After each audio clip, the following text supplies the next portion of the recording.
Welcome back to another technical deep dive here in the debug zone.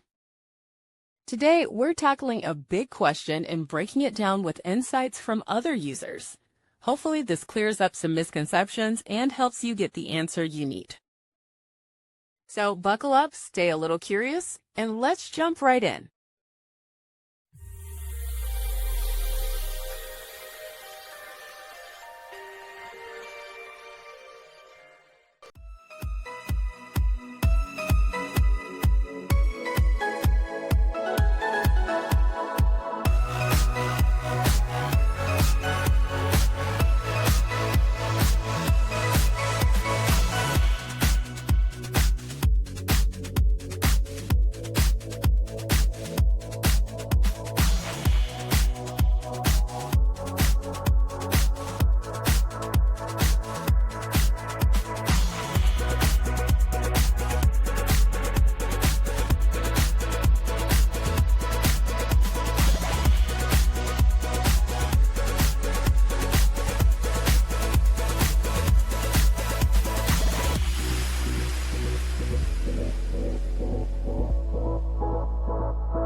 And that's a wrap.